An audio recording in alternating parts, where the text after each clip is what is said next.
Welcome to your Masterclass on persuasive marketing techniques. Today, we will explore how to influence customers. Let's start with basic marketing vocabulary. First, we must identify our target audience. The target audience is the specific group you want to reach. Next, we need a strong call to action. A call to action tells the customer what to do next. We also want to build brand loyalty. Brand loyalty means customers keep coming back. Now, let's look at modal verbs for necessity. We must create a sense of urgency. Marketers have to use psychological triggers. You need to understand your consumers' pain points. Let's see these in a real conversation. Tom, we must improve our current campaign. I agree. We have to reach a younger audience. Should we use social media influencers? Yes, we need to create more engagement. If we used influencers, sales would increase. That's a great idea. Let's draft a plan. Notice the conditional sentence Sarah used. Let's practice more persuasive vocabulary. One key term is scarcity. Scarcity makes people want things more. Another term is social proof. Social proof uses reviews to build trust. Let's try a mock advertisement exercise. Imagine you are selling a new eco-friendly bottle. First, define your target audience. Second, use a persuasive technique. Third, include a clear call to action. Now, let's review our key phrases. Remember, we must reach our target audience. And if we used scarcity, sales would rise. Your sentence of the day is: a strong CTA drives brand loyalty. Great job today. Keep practicing. Now, let's focus on modal verbs for obligation. Do I have to use must in every sentence? No, must sounds very formal and strong. We use must for internal company rules. Can I use have to for customers? It is better to use should for suggestions. So, must is a command, but should is advice. Exactly. Now, let's look at conditional sentences. Why do we use the past tense here? Can you give me a marketing example? If we lowered prices, we would attract more people. That makes sense. It is a hypothetical plan. Let's try another one regarding social media. If we posted daily, we would gain followers. Perfect. Your grammar is spot on. Now, let's discuss brand awareness. Is brand awareness different from brand loyalty? Yes, awareness is the first step. So, loyalty comes much later. Exactly. Now, let's practice a business meeting. I will be the marketing manager. And I will be the CEO. We must increase our market share. What strategy should we implement?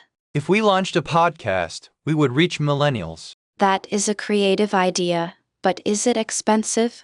We don't have to spend much money. Let's pause the role play for a moment. You used don't have to correctly there. Does it mean there is no necessity? Yes, it means it is optional. I see. Must not is very different. Exactly. Now, let's talk about niche markets. Is a niche market more profitable? Sometimes, because competition is lower.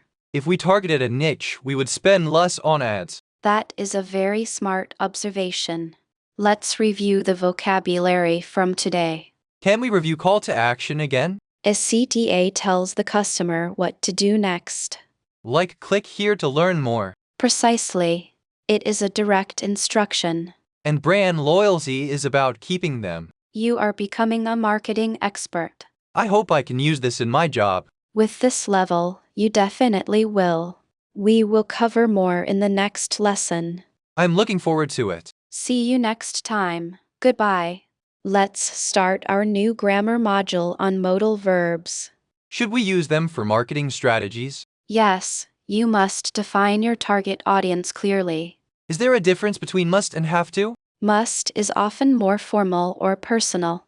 Have to usually refers to external rules. So, we have to follow the legal regulations? Exactly. Now, let's look at need to. Does need to sound less forceful? Yes, it focuses more on the requirement itself. For example, we need to increase our budget. I need to analyze the market data first. Perfect. Now, let's discuss conditional sentences. Are these for planning future campaigns? Yes, to predict outcomes of different strategies. If we launch the ad, sales will rise. What if we use social media instead? If we use social media, we will reach younger people.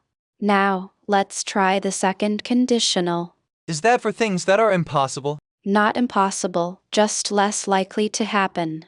If we had a bigger budget, we would hire influencers. If I were the manager, I would change everything. That is a great example of speculation. Let's combine grammar with marketing vocabulary. Can we use must with brand loyalty? Yes, we must build brand loyalty quickly. If we improved quality, loyalty would increase. Excellent. Now, let's look at call to action. Do we have to include a CTA in every ad? You don't have to, but it is highly recommended. If you include a CTA, conversion rates will improve.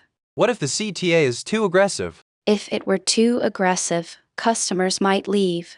We must find a perfect balance. Exactly. Now, let's do a quick exercise. Create a sentence using must and target audience. We must research our target audience first. That is a very professional sentence. Now, try a conditional sentence about brand loyalty. If we offer discounts, brand loyalty will grow. Perfect. You have mastered these concepts. I feel much more confident now. That is wonderful to hear. We will practice more in our next session. I will prepare some examples beforehand. That sounds like a great plan. Dies formulieren direct in deinem nächsten Meeting aus, nach Überzeugender zu klingen.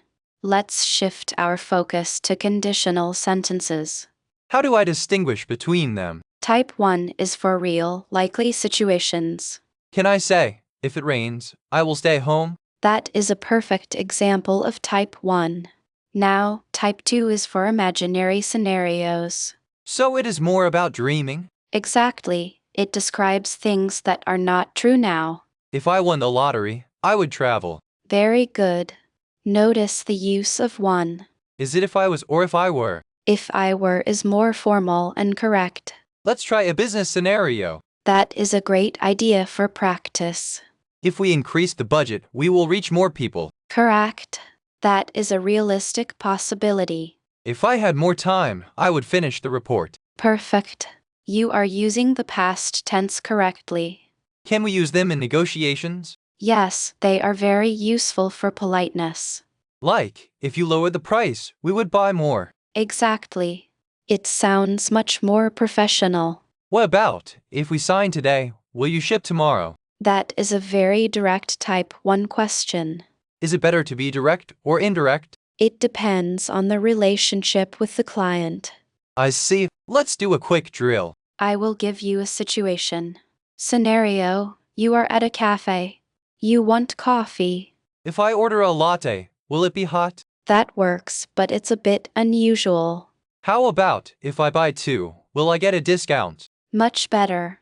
That is very natural. Scenario 2: you find a wallet on the street. If I found it, I would take it to the police. Excellent use of the second conditional. This is getting easier now. You are making rapid progress. What should we study next time? We will review everything we learned today. Let's focus on the conditional structures for formal requests. Can we practice using them in a business meeting? Imagine you are negotiating a contract with a supplier. Would it be possible to extend the delivery deadline? That is a perfect way to ask for more time.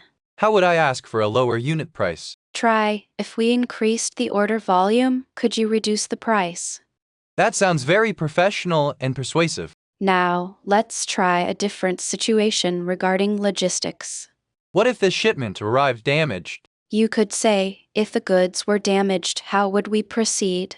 I would ask for a replacement immediately. Exactly, but use the conditional to stay polite. So, I would request a replacement if this happened? Perfect. You are mastering these professional nuances.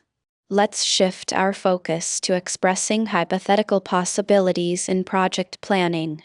How would I describe a potential delay in the timeline? You could say, if the deadline changed, it would affect our budget. So, if we hired more staff, the project would finish faster. That is correct. Now, consider a scenario involving technical errors. Would it be better to say, if the server crashed, we would lose data? Yes, and you can add a solution, so we would need a backup. I see. This helps me prepare for any unexpected situation.